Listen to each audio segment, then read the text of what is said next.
processing was almost like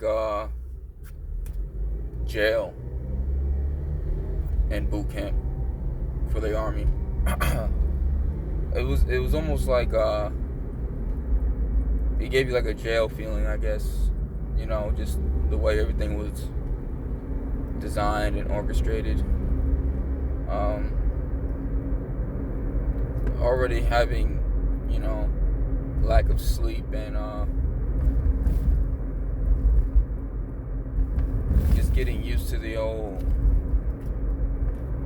environment and your new surroundings and unfamiliar territory.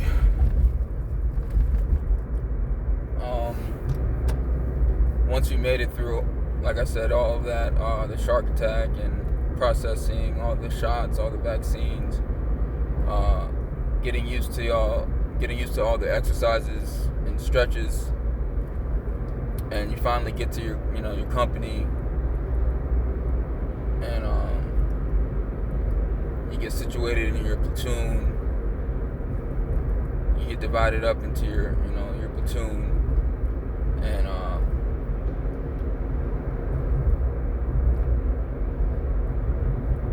it was very interesting meeting, so many new faces from so many different places, and seeing how guys were reacting to everything and everyone, the drill sergeants, and some guys were breaking down already. Some guys were, eyeballing and crying and whimpering and stuff, but it was interesting to see how, despite everything and how it was, how intense it was, despite everyone's different backgrounds, despite everyone's different ethnicities and cultures, everyone still found the willpower and found the desire to pull together and come together and stick through it, despite certain disagreements, certain moments, and certain conflicts.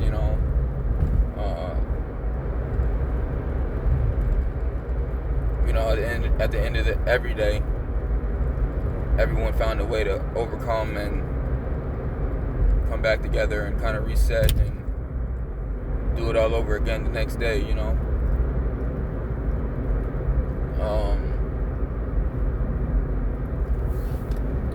There were definitely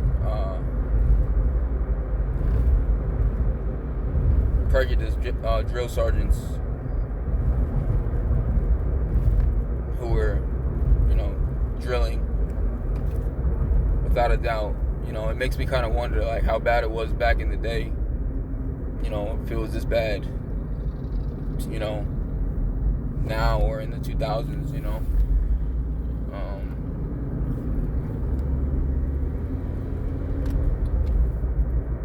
even throughout my whole military experience and journey, one thing never changed, and that was the prejudice and the racism.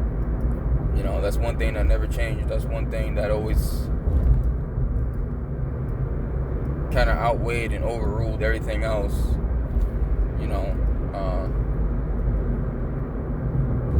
Black soldiers and soldiers from foreign backgrounds just were not treated fairly or treated as equal. No matter the rank.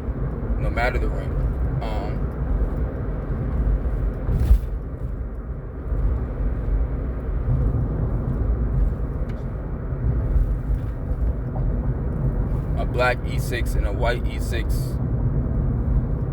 doesn't get viewed or perceived as the same superior. that makes sense. That it's like they're not viewed as the same equivalent superior, and it shows. They get treated as such. They get treated as such. They get talked to as such.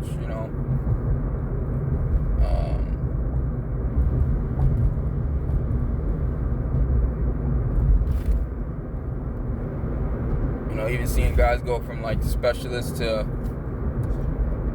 E5, it was like, in the eyes of so many who didn't look like him, that really didn't mean anything or mean much, I mean, I saw it all the time, man. E5, black E5s and black E6s, soldiers just getting completely looked over or talked over or treated like a private from either someone the same rank as them or sometimes even lower, man. There was a lot of guys who were E5s who acted like they were generals walking around as well. You know what I'm saying? And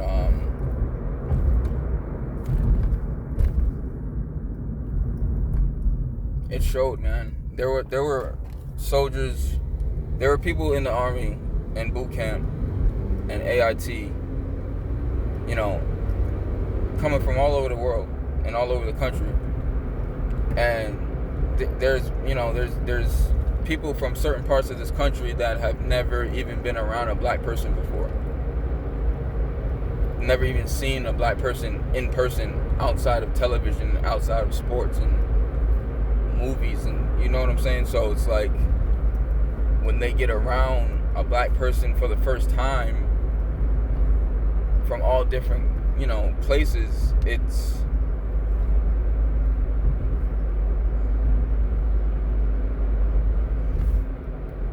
like to them, they expect you to already be a certain way. They expect you to already act a certain way, already comprehend a certain way. And, same with the drill sergeants, like, you can just tell, like, the way that drill sergeants or anyone of higher ranking would talk and treat the lower enlisting minority soldiers, man. It's like, there were some soldiers that were, like, from Africa, couldn't speak a lick of English, couldn't speak a lick of English. And white sergeants would literally be screaming getting crazy with them because they didn't understand, you know what I'm saying? And it's just like, how are you teaching somebody and training somebody and trying to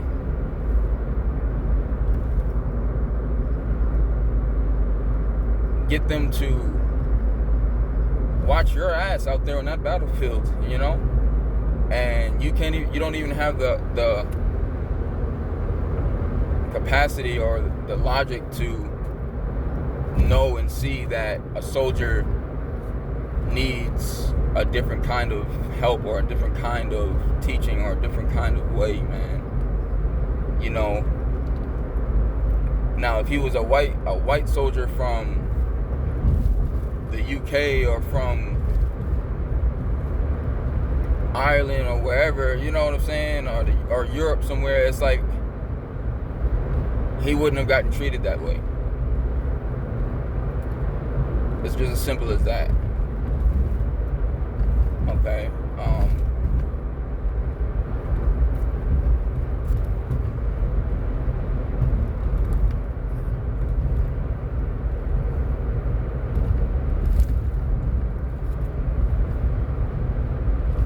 I think a lot of black soldiers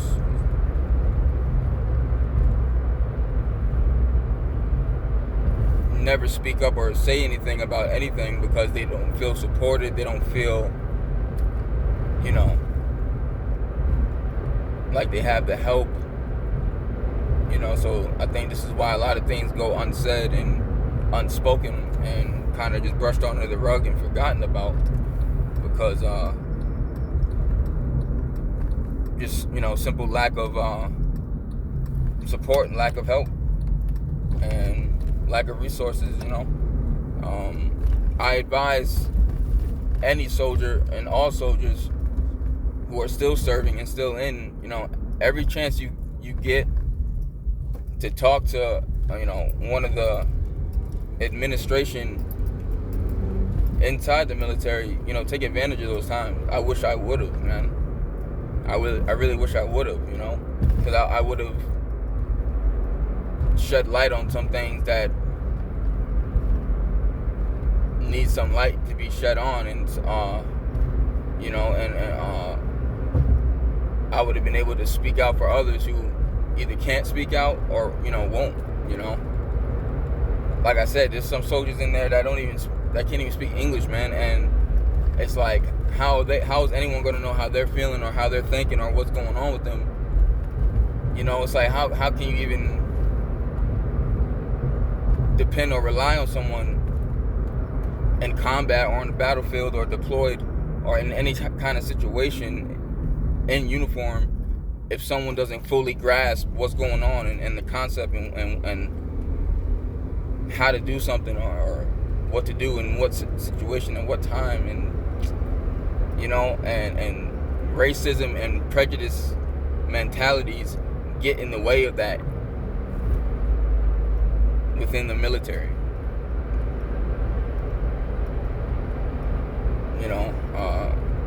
Black soldiers definitely get profiled on.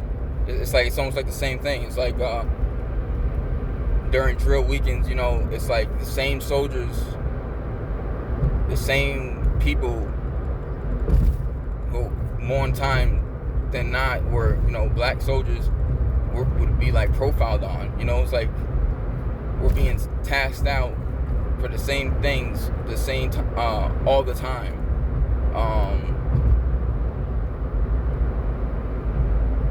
Same people getting drug tested every month. Same people just being, what I'm saying? And it's just like, we would be watched like a hawk. It's like they would police black soldiers for real. It's almost like we were more of their priority and concern than anything else.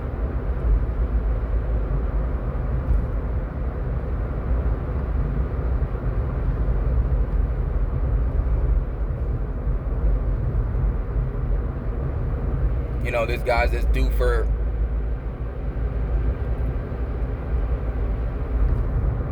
ranking up, higher enlisting, and their paperwork gets pushed to the back, or the chain of command takes their time doing, what I'm saying? It's like,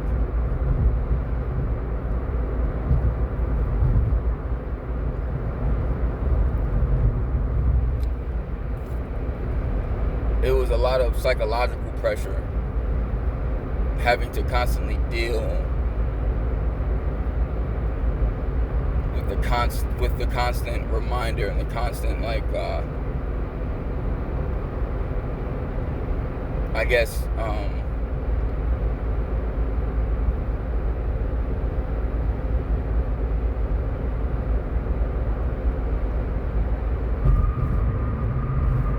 that, that you're less than, the constant reminder that you're not as equal, the constant reminder that you can't do as good as a job, or you're not capable of doing as good of a job,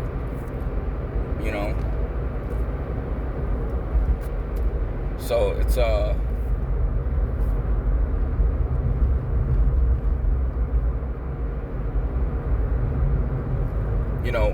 when people use their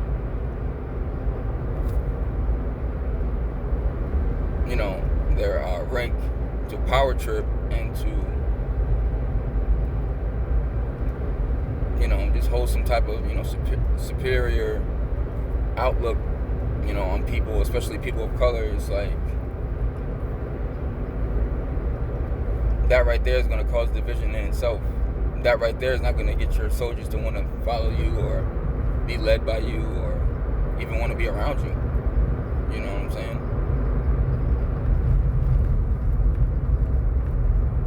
constantly got some prejudiced racist comments or some prejudiced racist jokes, or it's just always something racial,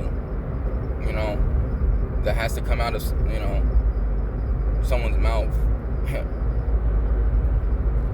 And, it's like you get tired of it, you get tired of it. You get tired of having to endure that, and then you're getting tired of having to endure the treatment as well, compounded with that. And on top of that, you're giving them everything, all your time, your body, your mental, and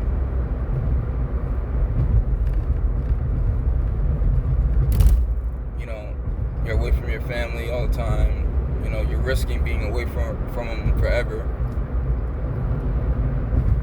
And in return of a couple of benefits and healthcare, I guess.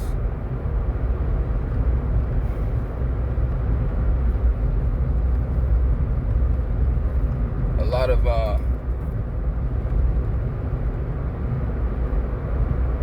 there were so many incidents, that really made you question what you were even doing in uniform as a black man or as a black person. There's a lot of things that made you question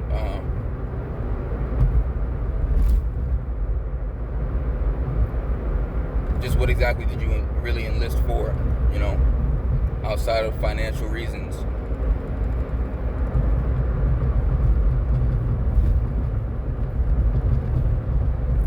There was a time where black soldiers would come home from war and get lynched right here on this soil. So it's like me not knowing that before, but knowing that now, and putting that in perspective. It's like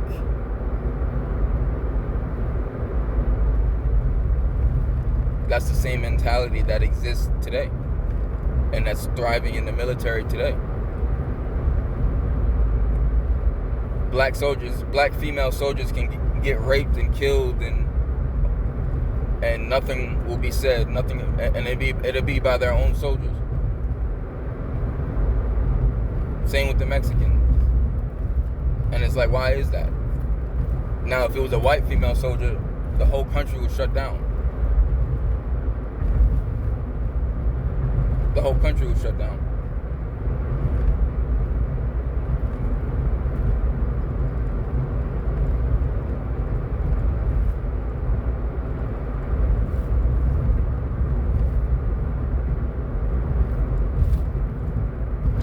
One day we had to feel our drill sergeant's wrath for our culture just over some rap music.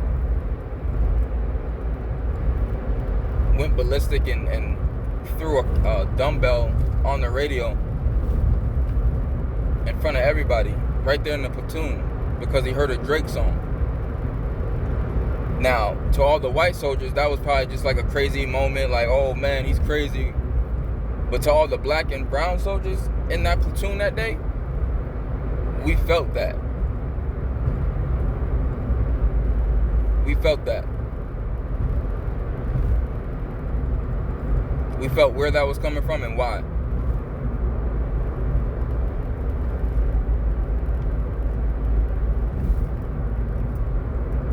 And this is the man that's supposed to be leading us. And so many like him that feel that very way, just by the sound of our voice and the sound of our music.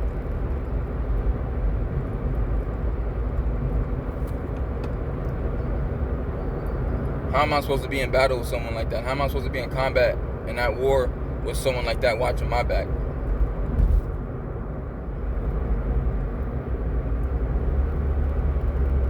I had an old timer veteran, an old veteran who fought in Vietnam tell me, man, that they would actually kill black soldiers. White soldiers would actually be out there shooting black soldiers in the back, man, and killing them, and writing it up as they killed in combat and killed in battle and died in battle. It's like that's sickening to think about after going through what I went through and having to endure what I endured involving inside the United States Army.